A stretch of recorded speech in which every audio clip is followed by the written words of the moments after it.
All right, here I am. This is my first Let's Chat session. I think I'm doing this correctly, but I don't really know. I've never done it before. This is a new platform for me. I'm just going to sit here and see if anybody's interested in joining, commenting, or whatever. Probably be here for about an hour.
I think I can see you too, CW.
I'm not bantering with myself.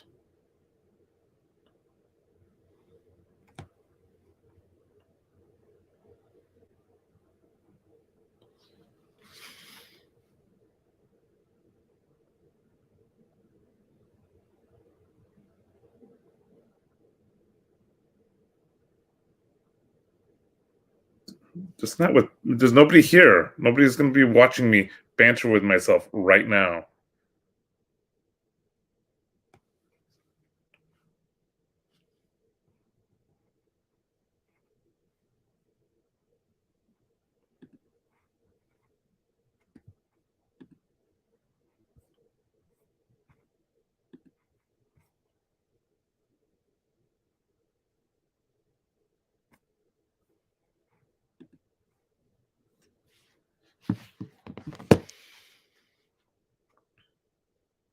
Maybe one day when I have more people interested in my banter, excuse me, I will do something like that.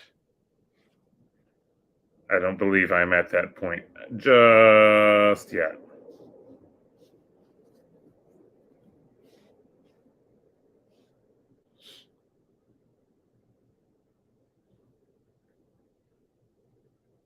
Although my Twitter is blowing up from a totally different conversation that I had been having on comic books.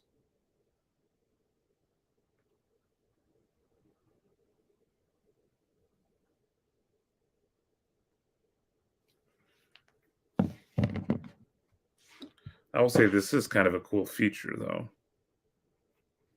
that I can look at myself on Twitter and on my YouTube channel.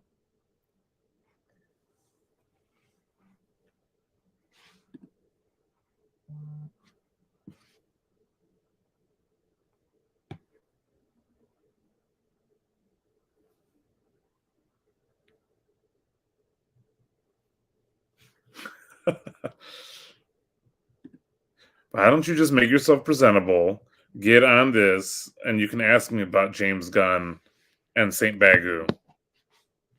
Although there might actually be some interesting stuff when it comes to Saint Bagu. But that's not what I was talking about on Twitter.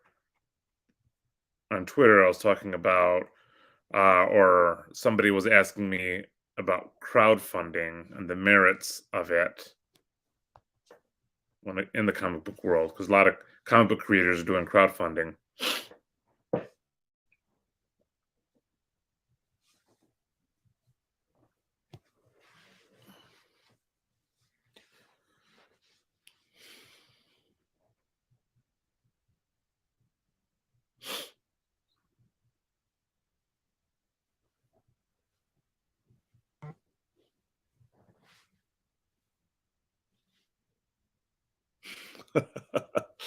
Is Peugeot crowdfunding?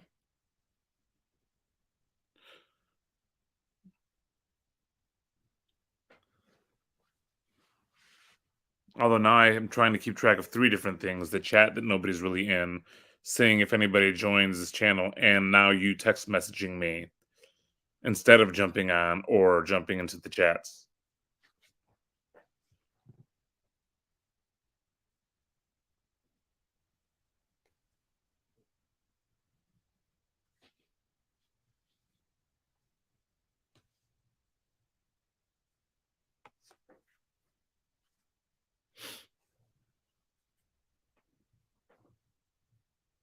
There you go.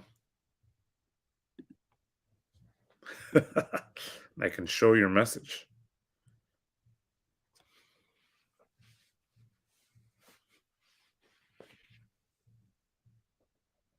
That's because there's nobody in this chat.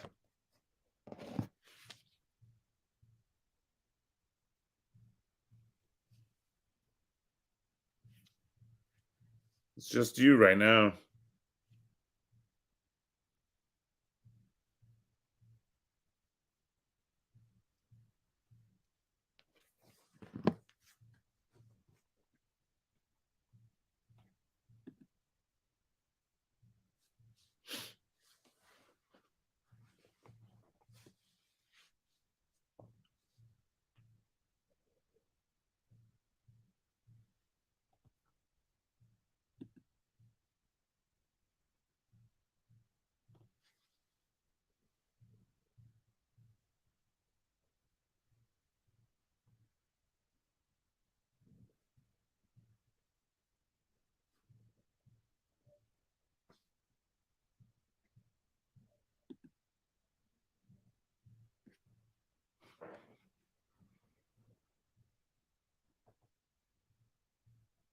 See if I can change this background, but I don't know what to change it to.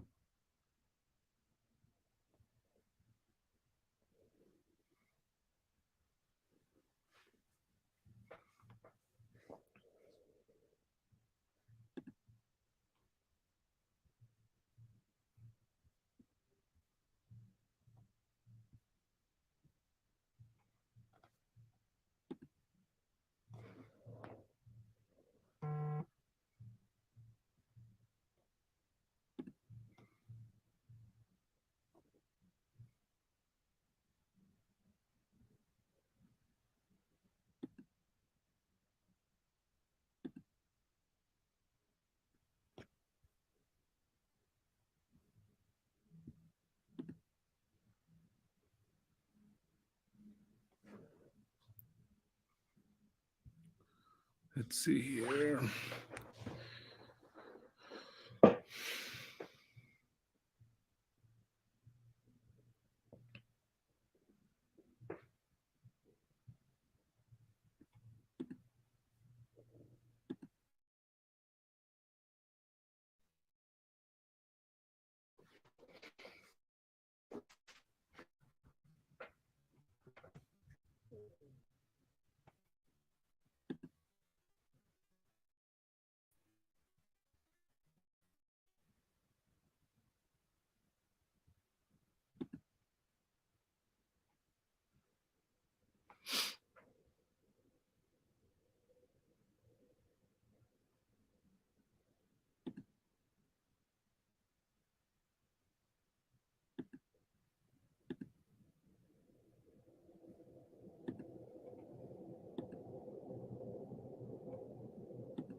How's the cat doing?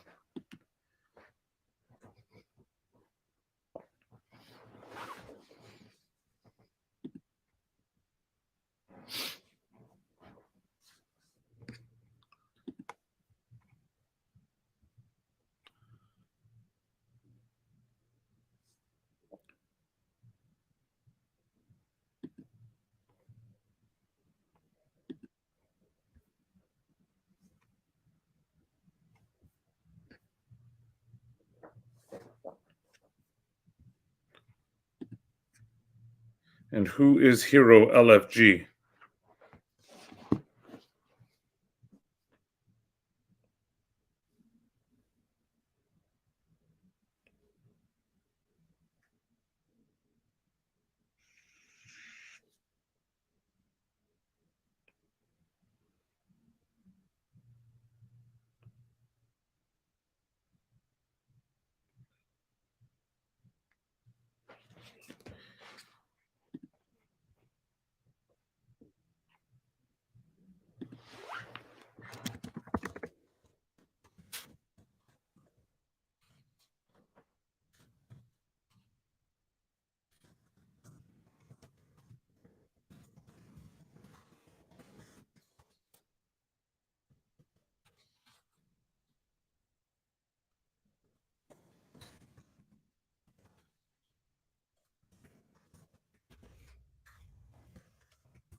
Yeah, I just don't know who Gavin is. I did watch that video.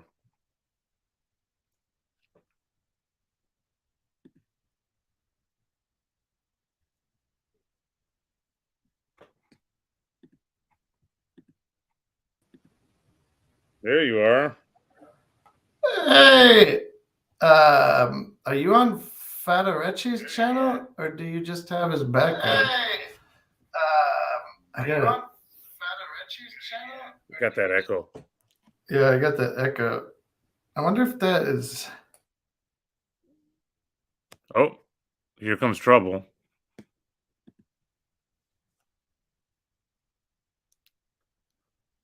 How you doing, Hank? I can't hear you very well.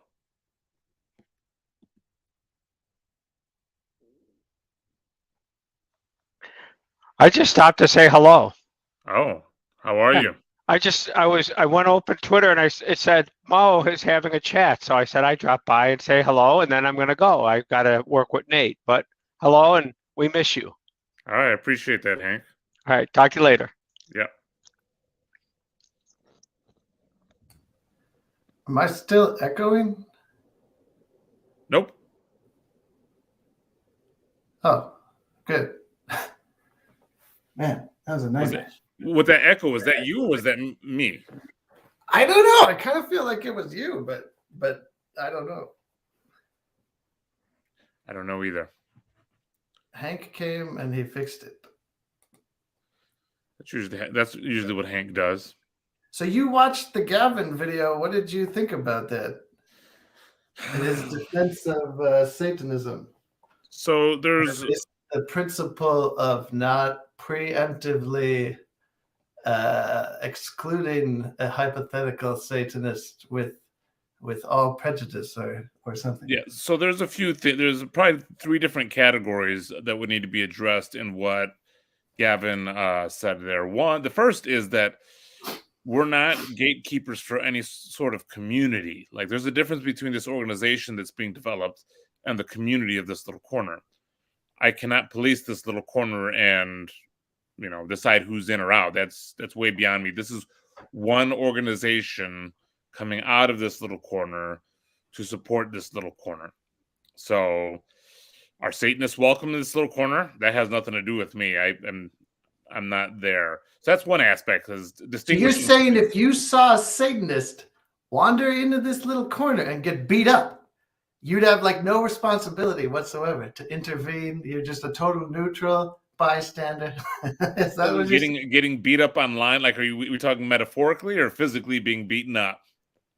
Yeah, I mean, I guess I'm pressing the metaphor a little bit, but it works. I mean, that's the tweet. So there's one aspect of this distinguishing between what this organization is and what this whole community is. This is one organization within a community. I have no say on what the community is. I only have a say on what this organization is. So that's the first aspect. Second thing he addressed was about accountability and mistake making. We're currently building the organization. I mean, so there will be a board that will, to a certain degree, I would be answering to, and vice versa, they would be answering to me. And if we develop a membership, which it's looking like we may do, there will also be accountability on that front as well. So yes, when there are mistakes, there would be the potential for correcting any mistakes made. Now, in terms of the Satanists, I don't know of a whole lot of Satanists in this community, but I'm not super active in the community as of yet. However, as far as this organization goes, yeah, I'm skeptical. Now, I'm willing to talk. If there was a Satanist that was very interested in joining the organization, they can totally approach me and have a discussion, and maybe they'll teach me something new. I mean, it's kind of similar to having a church, right? When you're in a church, there is church membership, but that has nothing to do with church attendance, so to speak. So if a Satanist comes into my church and wants to participate in our liturgy, okay, I mean, I wouldn't even know right away until they actually told me, hey, I'm a Satanist, and then I would have to engage that conversation. Well, what do you mean by Well, I that? think that's part of what makes people uneasy is a lot of people find themselves in the corner because they're somehow disaffected or disillusioned with church. So even a comparison to the way of church, I think would be anxiety producing in some. I mean, I was fucking myself excommunicated from an institutional church, so Hmm. I know something about that from personal experience. So yeah, I think that using the analog to, oh well, here's how we would treat you know, the sort of in and out or participation or good standing Well, and to a within certain a degree, you were please, excommunicated from a church. which means that I had to join. Yeah, yeah, yeah. Yeah, which means you had to join Yeah, first. it's not like I just like randomly wandered through and was either prohibited preemptively because of my Satanism or Yeah, and you were never prohibited from attending the church. my Satanism got found out Yeah, slowly over time. and that's the thing, is that I'm not necessarily excluding anyone. If somebody approached me and said, "Hey, I love what you're doing in this organization. I want to be a part of that," and they're like, "But I'm a Satanist, and you clearly have this policy against Satanism," well, there's a conversation there to be had. Now I don't anticipate that conversation. Do you wish that you hadn't made the offhand remark about, because I got the sense that it was kind of a joke, like in the like the idea was like, oh, there's never going to be a Satanist. Well, this is the tricky part, right? Is how we use language. You know, it's when we're talking, our words, especially whether they're offhand or not, aren't like absolute. You know, there's a meaning that we're trying to get across, and the meaning is that some people will need to be excluded for various reasons. Yeah, Gavin and I brought think up, that's what concerns people, and so then you know people latch on to Satanism because that's the test case that you yourself provide. Although, like I said, I don't think that was really a serious yeah, and so people are afraid. comment. Well, will I be excluded? Well, that's the risk of creating an organization. Is some people will be excluded. Some people will feel bad about it. Some people won't care. That's kind of the nature of having any kind of organization. Um, but like Gavin mentioned Jacob and some of the things that Jacob has said about burning Lutheran churches. I'm pretty Yeah, sure which you Jacob's not going to know, go burning Lutheran not churches. to defend Jacob or anything, but I think he was sort of satirically commenting on Martin Luther's anti-Semitism or perceived historical anti-Semitism when he Yeah, said burn Lutheran churches. So it's kind of a tit for tat rhetorical move rather than a you know, call to violence. yeah, and I would like to a certain degree, be gracious in that sense of trying to understand what people. So, like I said, if a Satanist approached me, I would do my best to try to understand what that person is about and what their goals are and whatnot. I mean, in terms of, as a pastor, the idea of Satan is the antithesis of what we believe. And so, yeah, on face value, sure, I would exclude Satanists.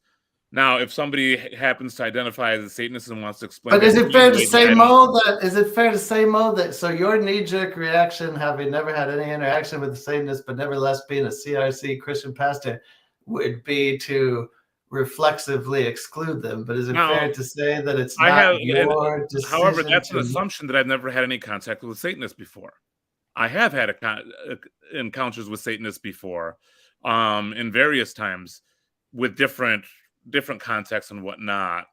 So that's kind of an assumption there that I would appreciate having been asked about first. But I'm not going to hold that against people. It would be similar with some faiths like Wicca. If somebody says, "Hey, I'm a practicer of that religion," I'm not sure and this is obviously off the top of my head, I'm not sure that this organization would be the appropriate one for that person.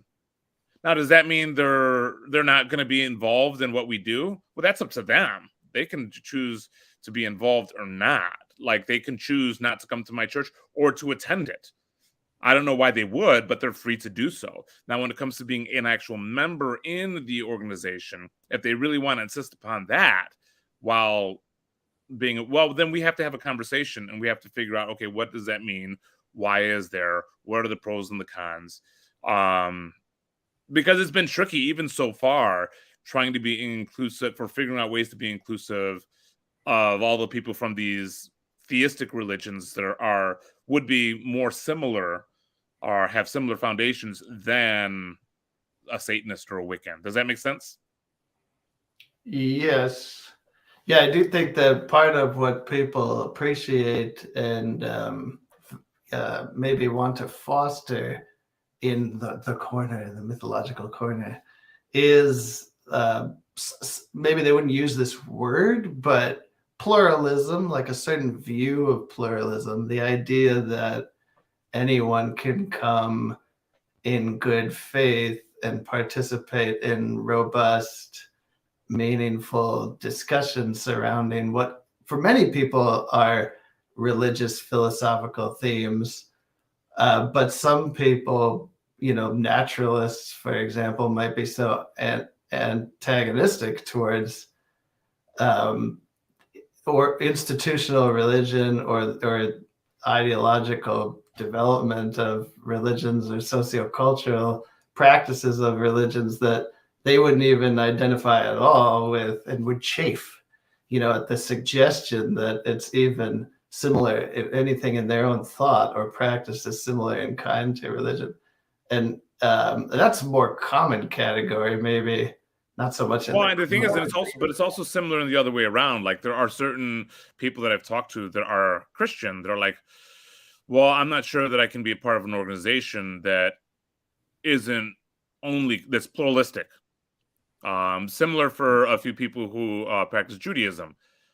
If I'm, or that are, in a community that practices Judaism as well. And so if I'm part of this thing that also is kind of affirming Christianity or Islam or Protestantism, that might bring some things. So, I mean, that's difficult enough. But again, such is the nature of putting together an organization.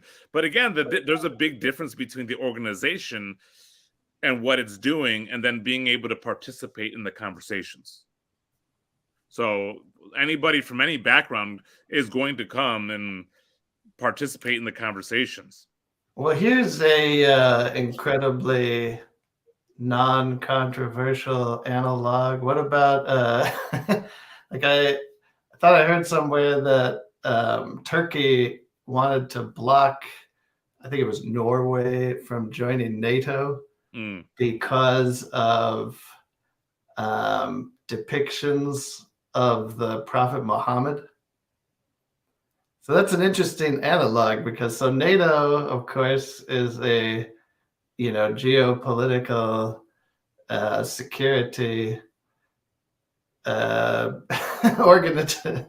organization for the combined national security of the partnering countries. So some people would say, well, what does that have to do with your own security? Yeah. But I mean, that's, these things scale, I guess, is what I'm saying. Yeah. And so, I mean, I feel like it has been difficult for people to see the distinctions that, hey, we're just our own organ. It's to a certain degree like the idea of the superorganism. There's me. I have my beliefs. If you want to talk to me, that's cool. If you want to be my friend, well, I'm going to have some standards there. But my standards for talking to me are different than being my friend. And then if you want to a certain degree, be closer to me in terms of where I might consider you family, well, that's another level. And so with this organization, there's this little corner which we have no say in at all. But Mo, don't we want this organization to be a place where friends can become family? And doesn't that mean that it has to have kind of a wider berth, at least? Well, I think that's what we want for this little corner. But this organization is not this little corner. And so there's the different levels. So somebody can come in and talk in this little corner and do whatever they want. Now, then there's what this organization will do in terms of funding, assisting with networking, etc. So that's interesting then. So then if that's the case, that this organization, which is primarily organized formally to provide a legal and responsible, ethical mode of financing diverse initiatives among the broader socio-cultural phenomenon that is this little corner of the internet. And therefore, we want it to be representative, let's say. So then wouldn't a more reasonable bar for entry be participation as opposed to some sort of, I know ideological is a word people will chafe at, but if not ideological, some sort of intellectual subscription or affiliation, like, or agreement? Like, wouldn't it be more, if what you're saying that, you know, the corner is a place where friends become family, and this organization is where that family cooperates through a legal, ethical, responsible framework to fund the initiatives that, like, you know, like my parents helping me buy a house or whatever, would be an analog to that, right? We want to make sure that they're actually like in the family and responsible enough to carry forth what we're trying to do. I mean, it feels to me like that would almost take care of itself, and creating a, I personally chafe at the idea of a statement of faith, because faith, I think, is too theologically qualified. Because there are people in the corner who would identify as, you know, having quote unquote no faith. Yeah. You know, you could you don't need to have argue about, but you don't need to have or agree with a statement of faith to receive funding from the organization or to interact with the organization. You would need to agree with the statement of faith to be part of the decision, or to be part of the legal decision making of that organization. And part of the reason is that if you're going to start kind of really the legal dynamics of moving money. So there's different types of nonprofits. Some are faith-based, some are not. And each one is going to be treated differently in the eyes of the government, taxes, etc. If it's a faith-based organization, well, there are certain freedoms that you have legally in doing so, in terms of moving money around. So that's part of the faith statement of faith aspect of it. Is I think that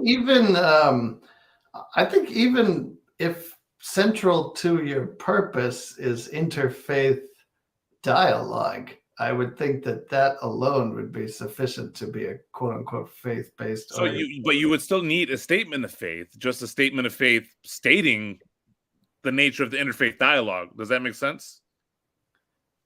No, I'm not a lawyer, so.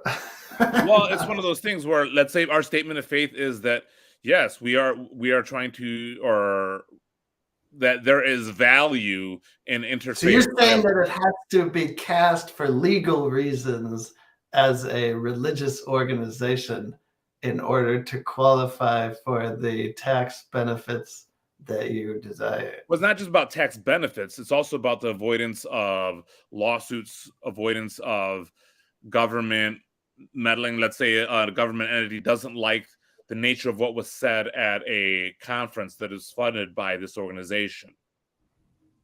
Well, there are certain protections that religious organizations would have over other non-religious nonprofits. Does that make sense? Yeah, that's an interesting angle. Yeah, I mean, I still think from my perspective, I would be happier if it wasn't called a statement of faith. Because I think that part of the issue that we have is there is a profound ambiguity about what constitutes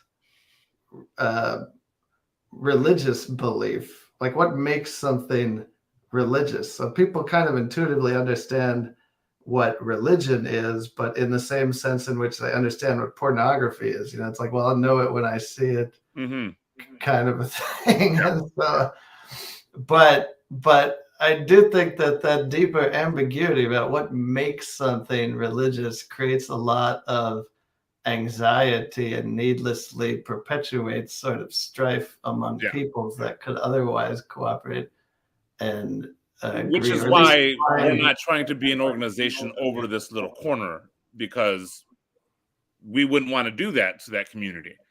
But in order to have some, I mean, like, in not only calling yourself a religious organization, but then beyond that, having a statement of faith, you kind of compound potential misunderstandings by using these really loaded terms for people. I mean, I'm not saying that you shouldn't be able to call something religious, and that's it's a much larger conversation of what what makes something religious in the first place. Like, I tend to have a pretty broad view of the implications of religious belief myself, but I understand that for many people, religion is and religious is synonymous with theology.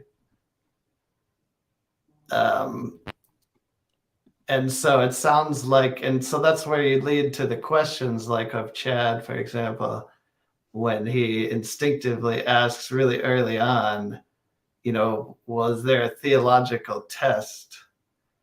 And what is the standard? And will I be included? Is my theology? And of course, he has a lot of experience with that, being an AA and having, I'm sure, Christian people say, oh, AA is, along the lines of Freemasonry, and you have to be careful, like, at least be careful that you don't get lured into an overarching system that replaces the church or whatever. And that's, I do think it's just, I mean, this is the nature of any relationship, right? Whenever you meet somebody new, I mean, this happened when I was dating my wife, right? If I'd make a joke about domestic violence, well, is he going to hit me if we move forward? There's all these questions. But why would you do that, Mo? Why would you make a joke about domestic violence? But there's only one way to find out, right? Is to engage.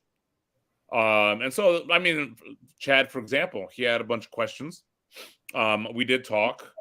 And some of those questions, well, one, I think in talking later, he had time to sit with things and didn't seem as concerned as he initially did, but still had questions, and we were able to talk through some of those questions and get through that. But I think if it's at all legally possible to not have a statement of faith, I think that would be preferable to me. Like, I'm skeptical that it's somehow you must have a statement of faith to be a religious organization. And maybe if there's like nominally a statement of faith, I'd be okay with that. In other words, if it has to be called a statement of faith for legal purposes. But if it could all be avoided, because I think that given the nature of the pluralistic community and dialogue we're trying to foster, and that, by the way, does not mean that the entity is putting a thumb on this, from my perspective, is putting a thumb on the scale of what kind of pluralism, because that in itself is a really interesting debate in religious philosophy. What constitutes pluralism? What's the definition of it? What's the best way to realize a pluralistic environment? And I have a lot of opinions about that too, but I do think it's possible to kind of be agnostic about that and yet make clear that you value pluralism without necessarily deciding. So people within the entity can decide whether, for example, they want to be a perennialist who sees the diversity holding together because they postulate some final unity in which all these diverse theological perspectives are harmonized, or whether they want a vision of pluralism that actually preserves the fundamental diversity of religious convictions all the way down and up. Jonathan, that's more that's more my view. Yeah, but one is, I don't know that that's necessarily my goal. It's one of those things where I feel like people still kind of see this thing as this is the organization, and that's not what it's trying to be. It's not the organization. Ideally, there will be many other organizations that start up with their own goals, their own pursuits to try to help better and grow and network within this little corner. We're just one, and we happen to potentially be the first one.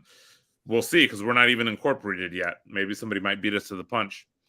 But yeah, there's going to be a lot of people that aren't up on the whole idea of a statement of faith, and they don't have to join this organization. They don't have to participate.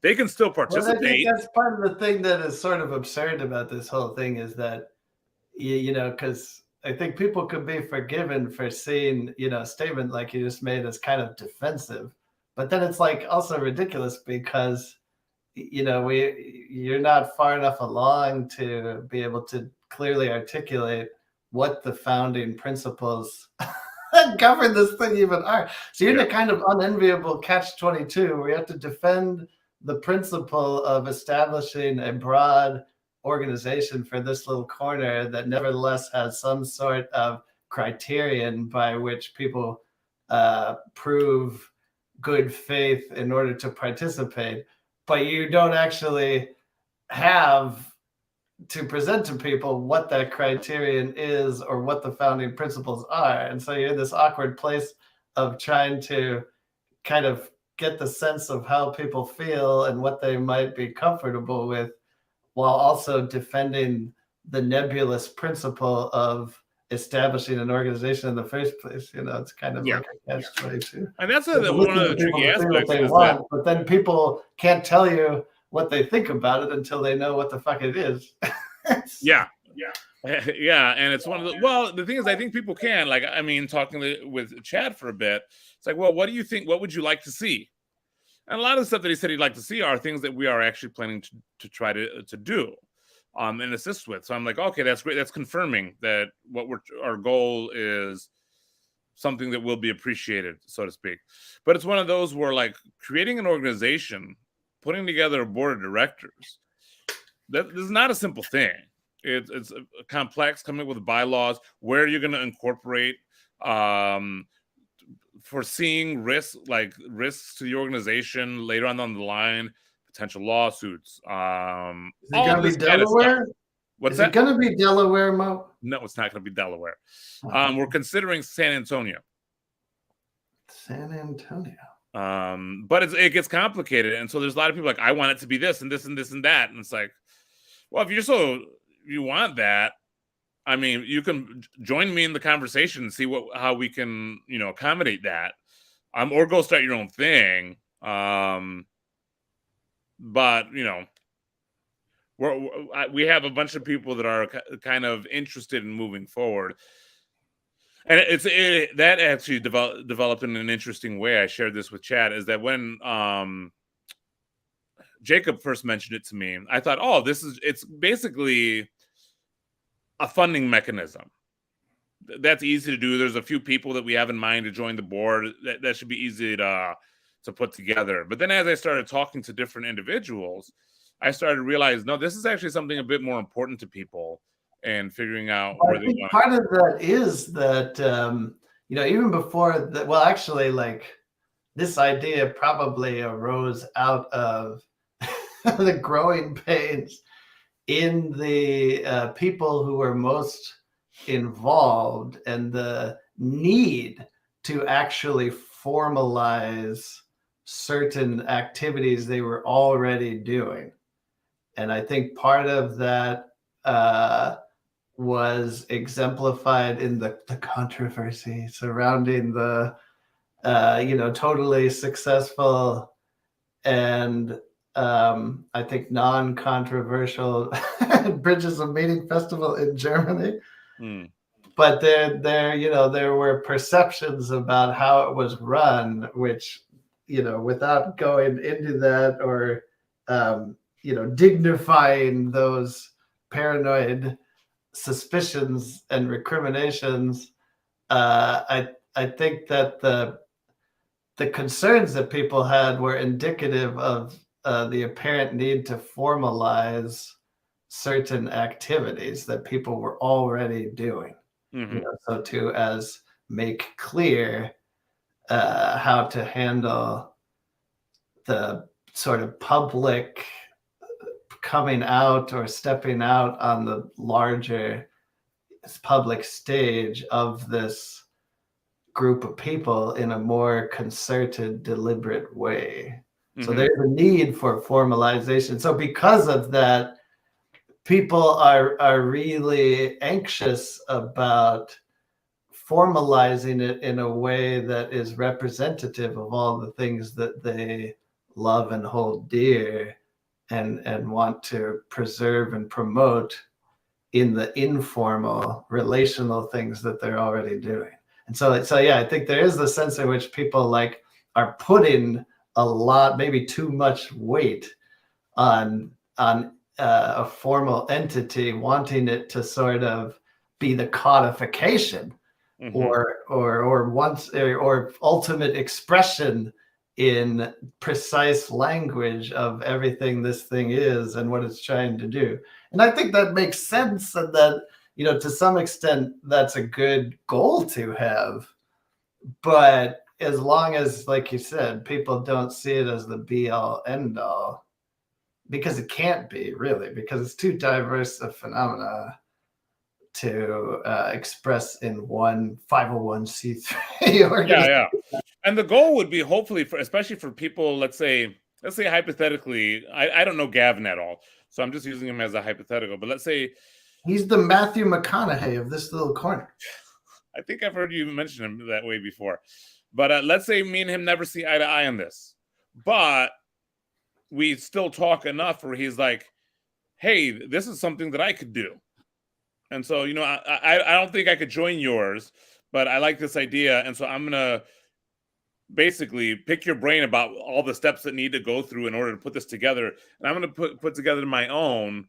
That's fine. The idea that this is not exclusive and in any way, supposed to be competing or precluding other formalized entities around the corner or the people in it is fine, but it still doesn't address, the basic, I think, legitimate concern that people have, which is, okay, here is the first effort to formally organize into a legally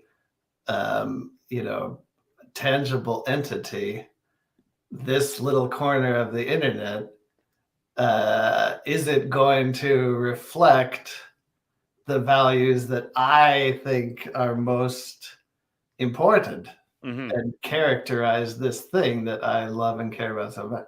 So, I think that's still a valid, the fact that you could start your own organization is fair, but I think people still are justified to, especially if what you're doing is trying to broadly represent the phenomenon of this little corner of the internet. And I guess that's a question that people have, it's and I would say that's actually crucial there, is that I'm not trying to represent a broad swath of this little corner.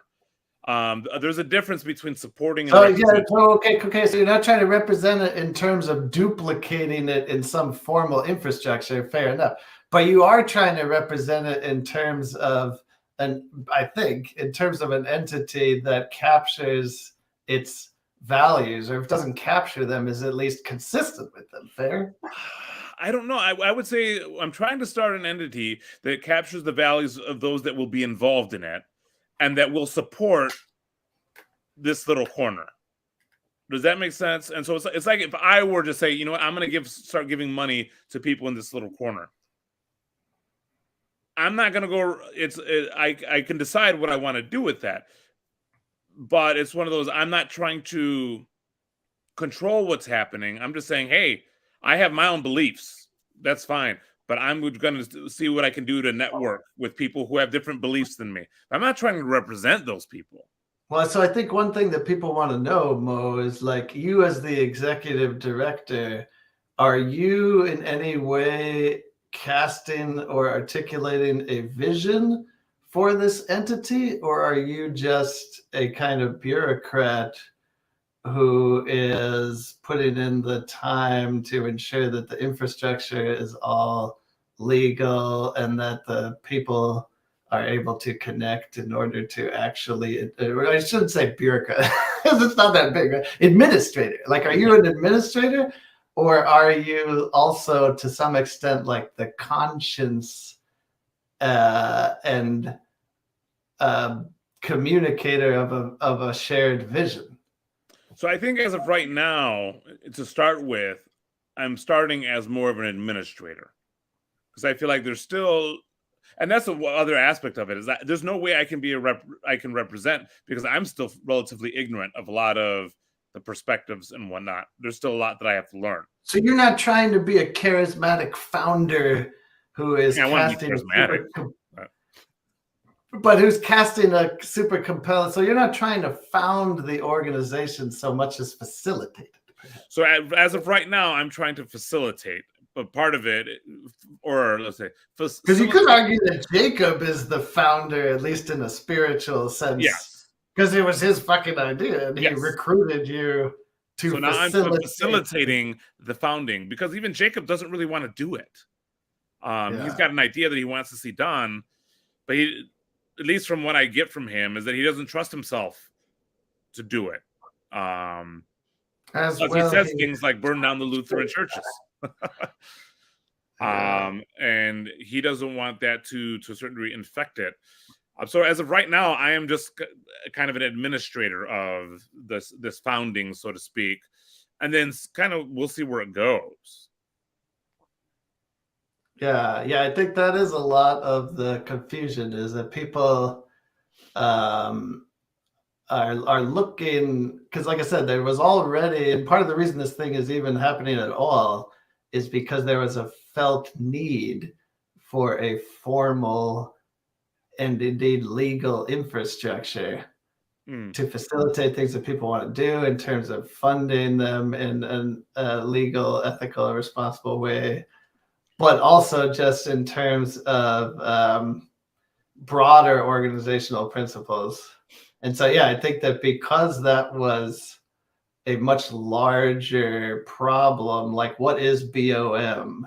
Who controls the image of Bridges of Meaning? Is it just a Discord because we've had a festival that with that name? You know, like, is Paul Vanderklay essential to the identity of Bridges of Meaning? And then Bridges of Meaning is just a subset of this little corner. And I think it would be hubristic in the extreme to think that you could capture everything that is under the rubric of this little corner in a single entity. But then that's an interesting question, though. Like does this entity have the vision to strive to be that? And I think that's what people are getting at when they ask, well, why not Satanism?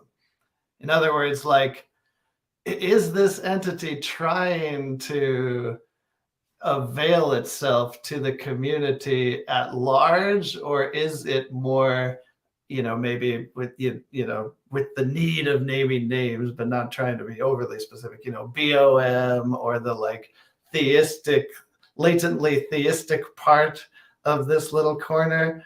Or would you want to, for example, court somebody like Sevilla, who coined the term "this little corner of the internet," and who's not like a Christian per se. I'm not sure whether she's a theist or not, but is an acolyte and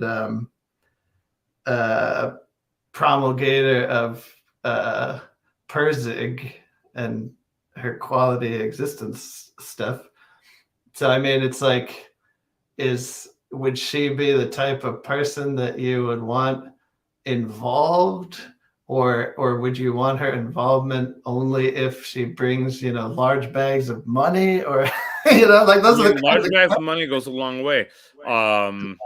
But I don't know. I actually, she's on my list of people that I need to reach out to and contact over the next week. But these, I think, are the questions that people have. Is like, how representative is this entity desirous to be of the corner? Well, it's certainly not all encompassing, because that's tricky, right? Because this is one of the big deals within just Christianity in and of itself. I'm a pastor, but I'm a pastor only of a small congregation in the Christian Reformed denomination. Does that mean I'm representative of Christianity? No, because Christianity is vast. To a certain degree, I don't even know where those edges are, within Christianity. Who gets excluded from that? I have no idea. The only thing I can have any kind of decision-making power over is my little congregation. And even there, I already have other people to answer to within the congregation, and then within the denomination, and so on and so forth. But you proved yourself to be pretty permissive and open-minded even on that score in public. Well, I guess you didn't, but Sam publicly declared that you would give him communion. Yeah. Well, and my explanation behind that, you said that to him, and so I think that speaks to your character. So there's a sense in which you're heading up this thing that Jacob, the fire breather, has inaugurated. And Jacob is very much of the attitude, well, if you want to criticize what we're doing, then don't be involved. Yeah. Which, is fine to a point, but it's like people don't even know what it is we're doing yet. But so I think that, people can take stock in there's some solace in the fact that you are not Jacob, which is and I'm quite a bit open to criticism, especially because there is so much that I don't know about what people want to see, what kind of network. I mean, it was sad, for example, how in that stream with Luke, Jacob is basically saying like, oh, because Luke, it has certain elements which are really mainstream in process theology, which is extremely popular. He is a persona non grata and can just go away sad because he's disqualified himself or something. It's like, yeah, and that's why when it comes to those things, Jacob wouldn't be the one making the decisions. Yeah, but I think that's what makes people nervous about even the idea of a statement of faith, because there's a classic example. Like, so in my view, Jacob just doesn't understand where Luke is coming from. I mean, that seems obvious. Mm-hmm. And not only does he say, maybe he genuinely disagrees with it, okay? Like, maybe that's the case. Like, maybe he does understand, and he just doesn't like it. But even then, I don't think anybody would say that therefore, that disagreement entails that they can't cooperate in an organization like this. Yes. And then cooperate, and then to what end? Because I think the goal is like, does the statement of faith extend to the sorts of things that they were so vociferously disagreeing about? Because if it does, then it's not really capturing the reality of that's even informally present, which is that they commune and mutually identify with this larger thing that they're part of. And to a certain degree, I think Luke is a good example, because Luke is involved in a church, and it sounds like he wants to be involved in a church.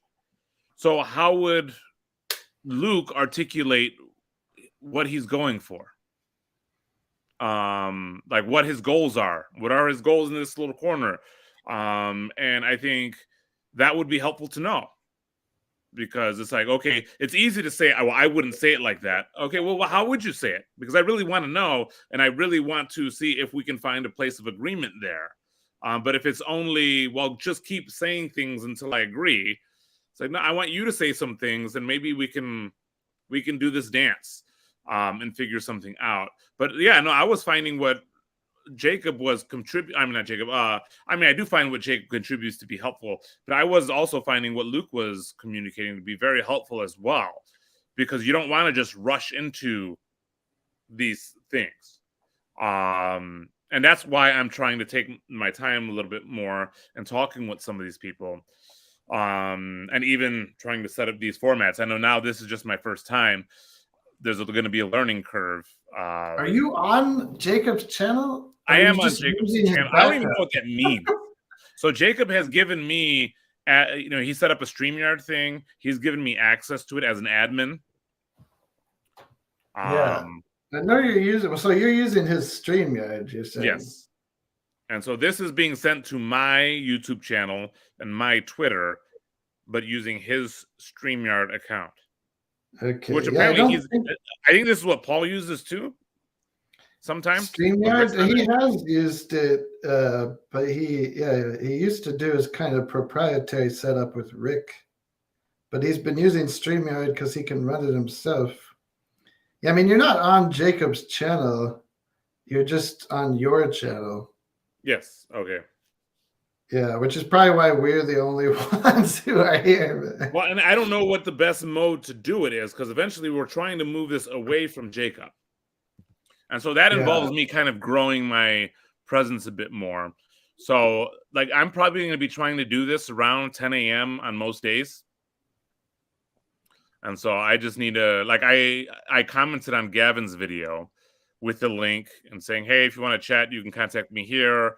I also gave him my Twitter handle and my email address because he mentioned that question, how do we contact Mo? So I'm trying to put that out there more. But it might take a little bit. I'm also supposed to be on Sam's channel soon. We're still trying to figure out that. We'll see how all this stuff goes. That'll be interesting talking with Sam. How long have you guys known each other now?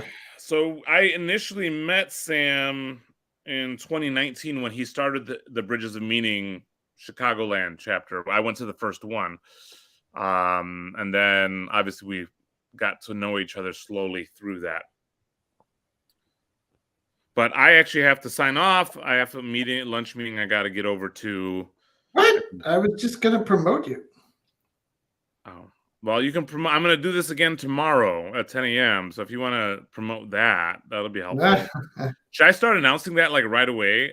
Yeah, you know, the thing to do is at least there's a members and friends promos. It's called Promos Members and Friends, which I think is short for promotions, which took me a really long time to figure it out. One time I did something and somebody's like, did you put it in promos? And I was like, oh, okay. I put it in promos discussion. That was so put it in the promos members and friends. Yeah, and that's what kind of people troll to see what is happening. And you will probably get people if you put in there. Or, simulcast on Jacob's channel, and there's a bunch of people who appear whenever. Yeah, I can actually put it to the destinations. I can put all over everybody who's on the StreamYard account. So I like how you left my bad comment under this the entire time as some sort of how do I get rid of it? Commentary of my joining the stream or something. How do I get rid of it? I don't know. I've never used StreamYard. Oh, I just have to click on it again to hide it. Okay. Well, I just wanted you to constantly be aware of your mistake. A mistake that I made, owning up to it. Well, it's too bad we can't talk more. I will be here again tomorrow at 10 a.m. Tomorrow at 10 a.m. Yeah, we'll see if we can gin up some. So now, would this be bad form if for the destination I just put like everybody's channel? The destination? Like, what do you mean? So when I go live stream, I can put a destination. And so for today, I just put my Twitter and my YouTube channel. But I could put Jacobs, I could put Hezzy's, I could put everybody that. I didn't even know Hezzy had a channel. Yeah, I mean, if they give you access to simulcast, I know for a while. I have access to it all through this StreamYard account. Oh, because of Jacob. Yeah, for a while, like Mark was broadcasting on like 4 channels simultaneously, which to me seems a little unnecessary. Yeah. But for you should at least be on Jacob's channel, because otherwise nobody's gonna see it. Like, all right, so I'll do that tomorrow, and I'll start trying to announce it on the Discord and other places. Even see if we can get you and Gavin to debate the merits of Satanism. Including Satanists. He actually called for a formal apology from you. Yeah, no, that's not going to happen. So you should apologize for I will only apologize to CW. Well, you should apologize to me for preemptively precluding the possibility of a Satanist participating in good faith due to your obvious Christian prejudice. And I'm not being entirely sarcastic. Like, I kind of understand where he's coming from. But do you understand where I'm coming from? I do understand where you're coming from also. So that's what tears me apart inside. So I'm glad I'm not in these places of decision. So all right. Well, hopefully I will see you tomorrow. Yeah, dude. All right. We'll stay out of trouble until then. Peace.